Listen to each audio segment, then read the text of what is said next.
Hello, everyone, and welcome to another episode of the Perfect RIA Podcast. I am your host, Matthew Jarvis, and with me today, special guest, Paul Saganey. And Paul is a financial planner extraordinaire in many ways. Really excited to have him on the show. You might remember him from the Michael Kitces podcast, episode 226. Paul, you and I got to attend one of your events for Integrated Financial Partners. You've done a lot of exciting things. Really excited to have you on the show today, especially excited to talk about the complexity curve. So with that, Paul, let's jump right in. Matt, great to see you, buddy, and thank you. But for your listeners, you came in and you knocked the ball out of the park. You spoke to 300 of our people, and they loved it and still talk about it today. So thank you so much for that. For those of you that aren't familiar, and Paul, you've been in the industry a long time, a little bit longer than I have. We kind of seen this evolution, right? At one point, we were all inside of broker-dealer insurance channels, right? Like that was just the entire industry. And then there was this big migration to the independent space, and it almost went too far. It was almost like I need to be so independent that I'm an island. And you seem to have found like the happy middle where like be independent, be your own advisor, be free from the conflicts of interest that bother you, but still have this support group. I remember at your event, I'm not just trying to shamelessly plug your group, but you had specialists in all these different areas. So it's like you figured out how to have the independence that you crave and need to be a good financial advisor, but still have that support network. Tell us just a little bit about that, and we'll jump into some of your other stuff.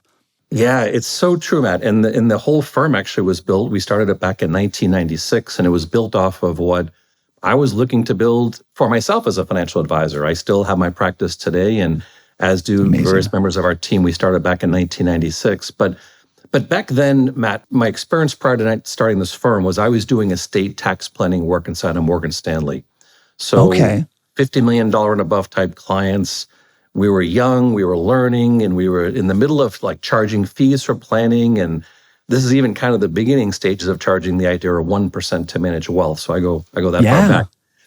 But the beautiful part of that, 1996 was the first year that accounting firms in the state of Massachusetts could be licensed as financial planners. And so we just took what worked so well in the wirehouse community, we plugged it into a couple of really exciting accounting firms in the Boston area, and just took off for us. And so sitting here now, that's who we are. It's a firm that is filled with all of our advisors have their own practices. They're all independent contractors. They've got their own brand. And what we do, Matt, is just try to help them run the practice maybe more efficiently, support them in the back office, coaching, mentoring, be surrounded by a lot of exciting, successful advisors. But it's really the work that we're doing with them, and we refer to as a complexity curve, helping these advisors get up the complexity curve. That's what we're probably best known for.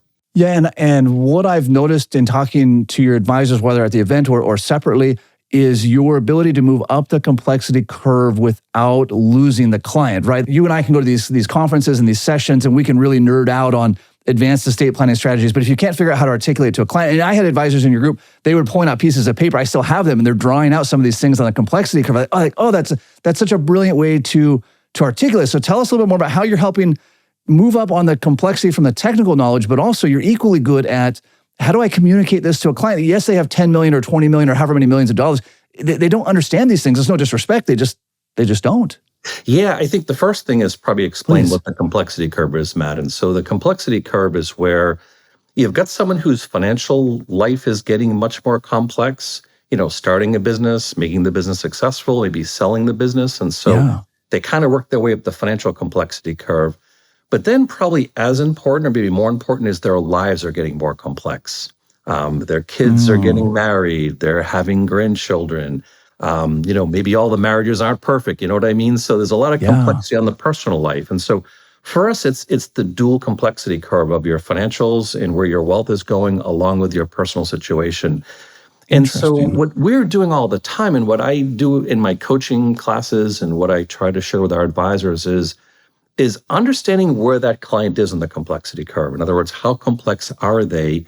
But more importantly, and this is thanks to my experience and our team members, is that we can also give the client a glimpse of where they're about to go in the future. So here's where you are today, where you're going to be the next 5, 10, 15, 20, 30 years. And so we do a lot of work here on the complexity curve. It's something we teach and train. And I appreciate what you said about meeting some of our advisors. But we do, Matt, we do a lot of study groups, a lot of one-on-ones. And fortunately for me, learning back in the late 80s, early 90s, how to work with someone with that type of net worth and what to say, how to position yourself, and in charging fees back then, which was once again very new in the industry. We were very cutting edge of charging fees. And so we're just trying to share what worked so well for us back then, what we're doing today. And so advisors who join us, they're already very successful. So these are huge, very successful practices. Yeah. Their vision for the future is not to double the number of clients, to have to double their revenues. So we do something we call 6 times 10 plus 1, Matt, which is we're just trying to help these advisors find 6 more clients that are 10 times larger than the average client they work with today. Okay, so if you look at your book of business and you do the math and you're averaging $1 million per client, what we're trying to do with the complexity curve is give you that confidence, training, education, and the backup support here to get to 10, 20, $30 million and above. And so by doing that little formula over and over again and plugging that into our accounting firm program, we're getting some fantastic results for people. So I was taking notes here, Paul. So 6 new clients at 10x your average, which odds are, I suppose they probably have 1 or 2 clients that are maybe 10x their average, right? But somehow we're drawn to that average. What was the plus 1? I apologize. So good question. So the plus 1 is, think of the single largest revenue generating client you've had in your entire career. Yeah. Maybe someone won the lottery. Oh, okay. Yeah. Like a widower, someone sells a business. And so the reason I like the plus 1 is because you've already done that in your career. So there should be a level of comfort and confidence with your plus 1. So when our advisors are partnering with these accounting firms and we look at the information inside the tax returns, we can really position who would be a 10x client. But then let's say, you may say, Matt, Paul, my single best client ever was I helped a widow out, and it was a business owner who passed away and a lot of moving parts. Well, if you think about it, if you're out there in the community working with accountants and attorneys, and you've had experience working with a client like that, we want those other professionals to know what you're comfortable doing and the expertise you bring to the table, because those cases tend to reoccur over and over again. So 6 times 10 plus 1, we plug that in the formula. And then once you hit that, we do the math over again, because the math should be increasing as your clients are increasing as well. Now, you mentioned briefly working with other attorneys and accountants. And of course, this is something that's always talked about in the industry. Like everybody says, hey, go out and work with accountants and attorneys. But you have really dialed this in. There's 180 accounting firms inside of your organization or associated with your organization? We'll probably hit 2. We have we're now working with some of the largest mid-size accounting firms around the country. These are firms that are doing $250 to $300 million of billables. 40, 50 partner type firms. We've really worked hard these last handful of years, Matt, to really tell our message to the accounting firms that are kind of swallowing up all the small firms. And so now, we're approaching 200 accounting firms. What's exciting about that is there's probably over a couple of 100,000 individual tax clients in there. And so, between our marketing work that we're doing and getting the message out to the CPAs, but it's all, once again, people ask, how do you do it and why are you successful? Because once again, we're not in the accounting firm looking to open up, 529 plans and do 401ks. Yeah. From day one, we're teaching them about what is 10, 20, $30 million clients. What are the problems they face? How can we and our capabilities team bring solutions to the table? So if you keep that accountant focused on the kind of clients you're looking for and don't deviate from that message, you will get those results. Yeah, and I want to make sure that our listeners draw out from this that this isn't 200 firms that you went and hassle them and nag them for referrals for a $6,000 Roth account, right? These are, and correct me if I'm wrong here, Paul, but these are firms where you went and you said, hey, when you run into these complicated cases, and you will, here's what we found on both sides of the complexity curve. Here's how we can help with that. Here's how you can help with that, right? So it's really, and I know you know this, but I want to make sure our listeners get this. You're going in with that mindset of what's in it for them, to borrow from Joe Polish, right? What's in it for them, not, hey, listen, could you please send me some referrals later today if you have a chance? We could do a 2-hour training podcast on this.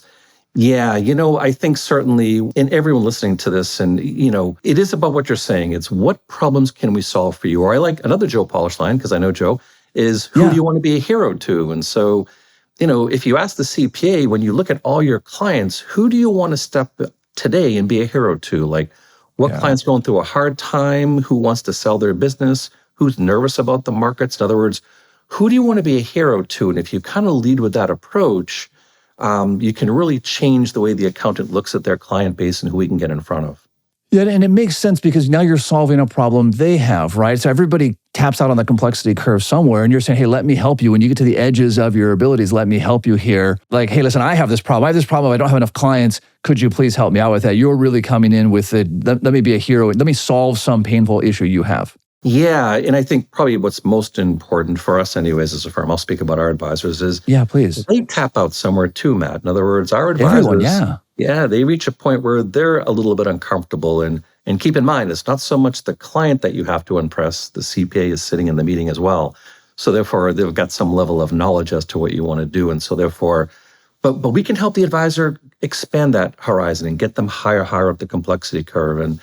And so you're right. In our accounting firm program, and these accountants have an exclusive contract with our firm and our advisors, the typical advisor who joins us, Matt, he or she is looking for those 10x clients. Yeah. But then we've got other newer advisors, and we're looking at maybe expanding our model here so we can, get out there and service maybe the smaller clients that an accountant has. We'll never say no. In other words, if the accountant wants to be a hero to someone, we want to step up and do that for you. But certainly for the advisors who join us who are looking to double their practice, say an already successful practice, they don't want quantity. They're looking for quality. And so therefore, our program, we're trying to balance that quality aspect of it. Paul, can you tell us a little bit more? You mentioned on the complexity curve, the professional side or technical side, and then also the personal side. One of the things you do for clients and with your CPAs and other professionals is help warn people about what's coming next on that curve, right? So not only are you saying, hey, I can help you with your current complexity, I know which complexity is coming next, and here's how we're going to handle this. Tell us a little bit more about that process. I just love the insight of talking about value, right? Not only do I have value today, just let me know, here's where the value is going to come from tomorrow or next year. Yeah. And we call them disturbing tracks. And so there's a whole process we follow. And you maybe heard the term called the damn it tracks. How does an asset distribute, the income from it, management. Sure. So you have all these little things we teach our advisors. But our disturbing track process is first recognize the problem, explain the problem. You have to draw it on a board or a tablet. We use Remarkables here. So you have to draw it out so they can visually see it. But then there's an M called magnify the problem. So in other words, if you're worth $25 million, say, to pick a number, and you're in your 50s, you got to take the 25, use the rule of 72 at 7%, 25 becomes 50, 50 becomes 100. And so that's that taking them down the complexity curve, while at the same time saying, your children are getting married and meeting people. I love this phrase because I had fun with it. There's always the one knucklehead in every family. And so maybe that was me, I'll ask my parents. But there's always a knucklehead, or there's always that one individual who's not good with money in the family, or maybe a marriage that the parents are a little bit worried about. And so therefore, or looking at grandkids. I'm blessed to have 3 wonderful grandkids. And so for me, I can impart part of my life, being a business owner, having a child, having grandkids, but looking ahead as they become 20 years old, 40 years old, get married, have their own kids. As I like to say, when you're looking down from the heavens and they're all sitting at Thanksgiving dinner, tell me, what do you want that dinner to look like? I love that phrase. Like, tell me what's going on here. And especially when you have a business owner, Matt, that maybe 1 or 2 children are in the business, some are not in the business, and there's always some animosity there and levels of frustration.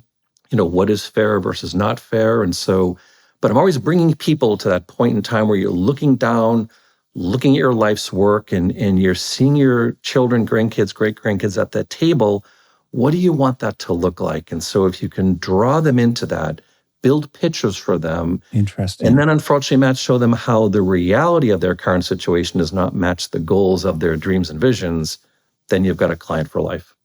Yeah, you really do. And that is definitely an art that you have to practice, right? Sort of let's buy into the vision, but let's also understand that you're not on track for that vision. Paul, you mentioned that one of the steps in your process is being able to draw it out, specifically on the Remarkables. And I have seen a couple of the drawings that your different advisors do, and they're phenomenal. But tell us a little bit more about that, why that's such a priority that you even label it out in your process that you've got to be able to draw this. Yeah, it even starts from the very first time I would talk to new clients. So, talking about taxes, it's a talk I learned back in 1988, Matt, where $1 of income goes through a funnel of taxation. After state and federal taxes, you net 60 cents. And then you use the 60 cents to build your estate, which we call blocks of property. And we put these blocks out: business, personal property, real estate, non-qualified, qualified, life insurance. So we're always drawing this out for somebody. And then you've got your taxable estate and your tax-free estate. And then you've got another funnel, unfortunately, when you and your spouse pass away. And we talk about that and how estate taxes could be a problem going forward. And then you look at the block that goes to family. Tell me about the kids and their marriages and their life. And so, but it's all drawn out on either a board if I'm face to face with someone, Matt, or on a remarkable. And the reason for that, by the way, is that I forget the classic line. You remember X% of what you hear, but X% of what you hear and see. It's a big difference. But for our clients and our process, forever you will see that from me. Blocks of property. Let's talk about your business today. Let's talk about this large qualified plan. Let's talk about this life insurance policy in your name. So you can take something large and vast. And what I learned is break it up into pieces, kind of eat the elephant one bite at a time. Yeah. But by doing that, it allows us as practitioners to really start to draw someone's attention to individual situations in their life. Because sometimes when clients get past a certain, amount of wealth, it becomes confusing. It becomes a big number. And what do we do here? And so by breaking up into little pieces and drawing it on these boards, Matt, and then we have these disturbing tracks. And so once again, from disturbing joint property, life insurance in the estate, or your estate settlement costs, I mean, these are endless for us. And we have little study groups. We get together and we even invent them. That's the best part is so, now some of the best ones are the sunsetting provisions of the estate tax code. And so we'll develop a little, track around that. And so as I like to tell everybody, you're only limited in front of wealthy clients by your ability to sit down and draw something in front of them that makes them think. Okay, and I use this term I call dice, Matt. You got to be different. You got to be interesting to compel them to want to take some action with you. And so we're really pushing are you different? Are you really interesting? So even when I see an advisor going to do a client review, I'll say, hey, walk me through what you're going to talk about. And I'll always say the same thing. Is this the 53rd time your clients heard this same basic presentation? Or like, what are you going to do to make them drive home in their car or hang up from that Zoom call and say, oh my goodness, that was the best hour of my life? And so we use something we call dice and just really trying to be different and really hold people's attention. And that's what it's all about, especially for those that want to work with wealthier clients and business owners. They're usually type A's, small attention spans. So how interesting can you be? Can you hit them, get them to realize they've got a problem and you can solve that challenge?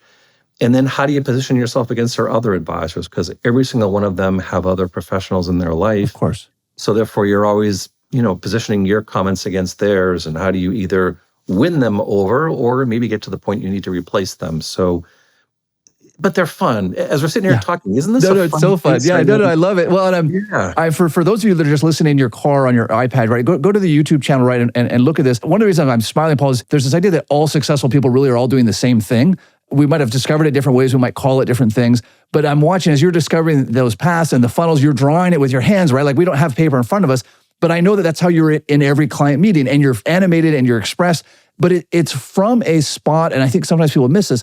This is a spot of sincerity. Like you in your heart of hearts, you want this client to be successful, right? And to your point, if you don't use this dice approach, the client will not be successful, right? They'll be looking down from heaven or however that ends, and they will not be happy with the way that it shook out. So I've got to be engaging to your point. I've got to understand that this person got to be successful because they can manage a million things at once. And while this might be the only topic on my mind, it's one of a million going through their mind. I've got to be quick. I've got to be to the point. Here's how we're going to fix this thing. Let's go. And again, I just want our listeners to draw that out, that we see these same things from just crazy successful advisors all the time across the board. And it's funny, and thank you for saying that. I always tell advisors when I coach them, Matt, stop thinking you have to have great solutions. You have to be able to ask great questions.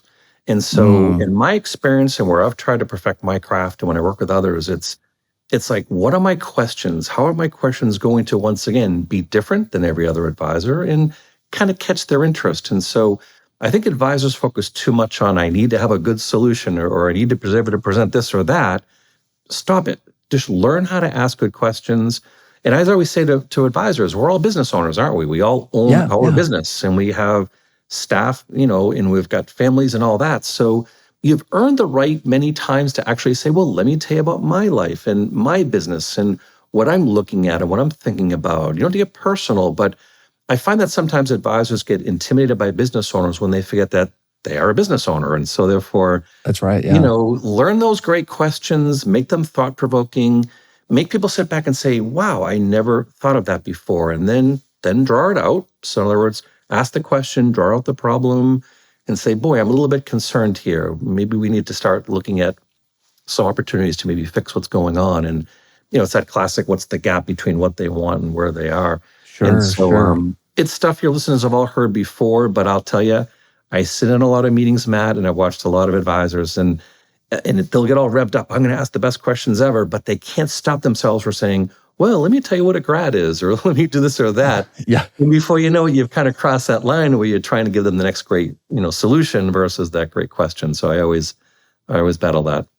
Yeah, that is so true. And for whatever reason, we're drawn to complexity. I don't know if it's the software, if it's whatever it is, we're drawn to this complexity. But if we can't articulate the simplest concept, and like you mentioned, kind of having these different blocks, right? Let's use a higher net worth client, right? There's this temptation to say, boy, let's start talking about intentionally defective grantor trust. And there's definitely a spot for that. But why don't we start with round one, which is, hey, we need to get a basic trust in place, or we need to get some LLCs in place. We're going to take these things in order. And I liked your example, Paul, of so that when you're watching that Thanksgiving from heaven, these things are in place. And, and never talk about an IDIT or any complicated words. Think of the blocks of property, and then you draw a line right here. And this is my taxable estate, Matt. So everything through these blocks has to be taxed. Draw a line, and then on this side, say this is my client's tax-free estate. And then just by having it on a piece of paper during the great question phase, I'll say, Matt, can you tell me, what have you done with your other advisors to establish a tax-free estate? And they'll look at you like, ooh, either I'm not sure, they don't know, and I'll be like, well, interesting. So as far as you know, maybe you haven't taken advantage of this in your life. So in other words, just by doing that, that's what we call a disturbing track. Just by having a diagram, nothing complicated here. Yep. This is your taxable estate, your tax-free estate, and do you even have a tax-free estate? And many times people will have some work done. They'll have irrevocable trust or other things, maybe defective trust put together, but they don't know what it is, or they don't know it's a tax-free part for them. So once again, get away from technical terms, big phrases, and say, look, do you like the idea of having a tax-free estate where we can skip all these funnels of taxation and you can control the way the wealth goes to your kids, your grandkids, your great-grandkids? So once again, these are just great questions. What would you like to do? And do you know what's available to you? And you get their brain thinking and kind of expanding. And that's really what it's all about. Paul, I got a question on these drawings, right? There's, and I guess I'm going to ask this question because I've made this mistake earlier in my career, right? So I would hear someone like yourself describe a drawing, and then I would think, you know what I'll do in the next client meeting, I'm going to attempt this drawing, right? Having never actually seen it in person, having never actually practiced it, but I want to draw like, and again, correct me if I'm wrong, Paul, but these drawings, you're not like sitting there thinking like, I wonder what I should draw today. Let's try X's instead of O's, right? These are things that, like you said, in your study groups, again and again, you've refined and you've practiced, but I want to make sure, maybe we'll talk to that a little bit. I want to make sure our listeners get like, this isn't an improv show where you're thinking like, hell, what I should draw today? Won't this be fun? Funny, when I coach and teach advisors how to run a meeting with a successful client up the complexity curve, I say, imagine you're on a football field and you want to score the touchdown. First, say to yourself, when you sit across from someone, which yard line are you on? In other words, if you're referred by a CPA, you're on maybe the 25 yard. You've got 75 yards to get to the end zone. So the CPA referred you, so you got the first 25 yards covered, but you're not going all the way. Now, compare and contrast that, Matt, with a client that your client refers you to somebody and they walk in your door with all their documents and their statements. You're on the other 25-yard line. You just, don't make a mistake and they're going to be your client. So therefore, when you work with wealthier people, they're a little bit more, show me what's going on here. So therefore, the first thing is, where are you on the football field? Where are you coming in?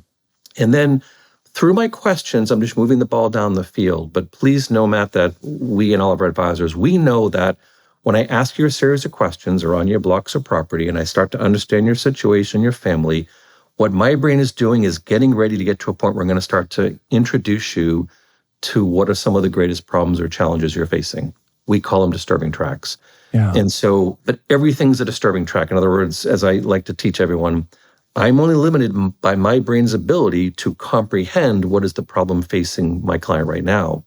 So therefore, when I'm reading some fancy estate planning article, I don't have to understand everything, but I need to put a tape in my head that says, when this fact pattern emerges, I'm going to dust off this tape, start talking and say, did you realize this, Matt? Blah, blah, blah, blah, blah, blah. So therefore, some you see all the time, joint property, life in the estate, business succession. This is ones we see all the time. I call those my Larry Birds because Larry Bird had a famous saying before every basketball game, he was shooting nothing but free throws. And someone said, Larry, you're the best free throw shooter in the world. Why are you doing that? He goes, it's the only shot with 100% certainty I know I'm going to have in every game. So he would practice that over and over again. So what I tell advisors is know what are your 8 to 10 that you see all the time with every client you work with. And then use your questions to move the ball down the field to the point where you can bring up this particular disturbing track. And then by doing that, Matt, imagine if I'm sitting with you and your family and I'm asking questions with, say, you and your wife, and I'm bringing up things and you're going, I never thought about that, or that's a good point, or that I'm a little bit nervous about that. So when you get to the point at the end where they're sitting there and they recognize that you've had really good questions, then it becomes real easy for me then to morph and say, let me tell you how I get paid for the work I do.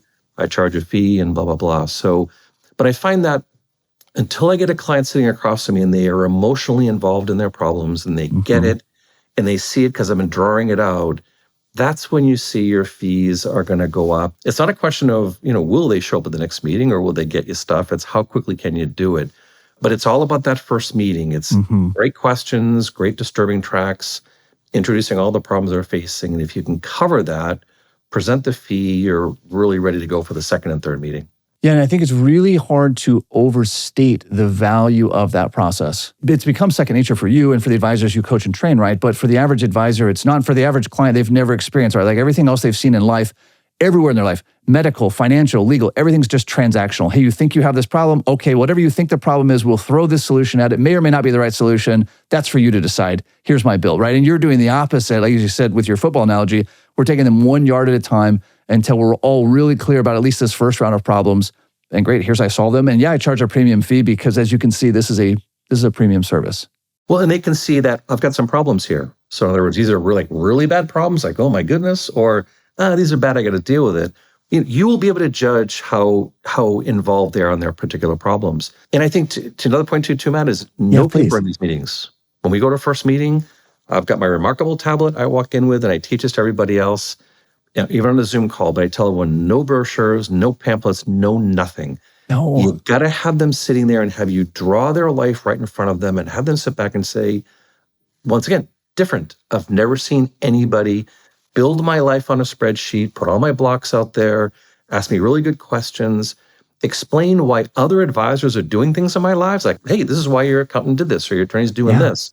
But I find that I'm actually explaining what they're doing, so I become that kind of go-to person. And so therefore, the skill in being able to draw those things out, knowing where you're going, Matt, there's always a little bit of nervousness, isn't there? A little heightened. Of course, yes. You meet someone new for the first time, but once I sit down and I go into what we call our approach talk, and I'm saying the same 3 or 4 things every time, and then I'm getting those blocks out there, and you see the confidence, especially advisors I work with, they start getting very comfortable and confident when all of a sudden they're like, oh my goodness, they just said something that when I get to the end of this meeting, I'm going to show them why it's not good for them. And so instead of them jumping all over it and say, I can do this, I can do that, let them just share what's going on and let it evolve in front of you. And if you can learn that skill set of let the case just present itself, all those facts, it becomes really exciting to deal with in the future.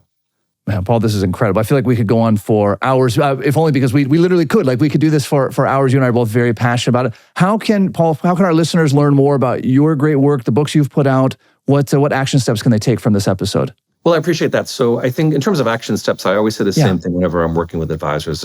I have an entrepreneurial study group I'm a part of. His name is Dean Jackson. He taught us something called VCR. What's your vision? What's your capabilities? And then what's your reach? And what I mean by that, Matt, is if you hear you and I sitting here talking and someone's like, I would like to do that, then get a very clear vision as to what you would like to do with your practice, where you want to go. Is that idea of getting 10x clients exciting to you as you look to grow and double your practice? And so that's the vision. Then once you have that vision, you build your capabilities team. So let's say you're sitting here and let's say you average $1 million and you're saying, Paul, I can handle $10 million clients. What I do now is good enough for that. Get me to 2025 and, it starts to fray a little bit. So make sure you've got that capabilities team. And that's what we do as a firm. So we're providing those capabilities teams where we can step in and either through joint work or coaching, consulting, we can, help advisors really go beyond what they think they can on their own. Then the last one is reach. Okay, once you get the vision, you get your skill set around you, who are you going to talk to? And so for us, obviously, Matt, it's our accounting firm program. If we can plug a good advisor and a great accounting firm and they go after the top 10% of clients, those are all 10x plus type clients. But ask yourself, maybe you've got a great estate planning law firm or a trust company in your backyard. So in other words, once you get that level of comfort and confidence, get that reach out there and find the right people to talk to. And so, so we got a couple of books. Thank you for mentioning the books. So I love it, yeah. A couple of colleagues, Russ Allen Prince, a gentleman named Homer Smith, who's a fantastic advisor in our world. Optimizing the Financial Lives of Clients is a book we put together, which was directed to the managing directors of accounting firms. So for your listeners, remember, there's 2 reasons to write a book. You want to be a bestseller or you want it to be your calling card. So that particular book was written for accountants, especially mid to very large firms. And that has just been crushing it for us. That book has been so well received. It's a how-to manual on how to bring, wealth management solutions to accounting firms. And now our second book is called Making Smart Decisions. That comes out in a couple of months here. Same, Russ Allen, Prince, myself, and Homer Smith. But now it's a book that our accountants, our advisors will write the forward or write part of the book with us. But it becomes a book they can give to the wealthiest clients. It talks about the process we'll take you through and things like blocks of property and what to expect when you work with us. And so what to take away from this, get your vision clear, get those capabilities, teams, know who you want to talk to. And I am becoming a bigger and bigger fan of this whole idea of writing books. I think what you do, Matt, with podcasting is phenomenal. I wish I had the face and voice for podcasting, but no. So, I'll stick to my colleagues. We'll get our books out there. But I think what we're doing here, it was very well laid out, Matt. Nothing happens by accident. It's well laid out. The plans are put together under that vision, add the capabilities, the reach, and I think you can go any way you want to go. I love it. Well, Paul, thank you so much for your time and your generosity with our audience. And for all our listeners, until next time, happy planning. Information designed to change lives. Financial plan.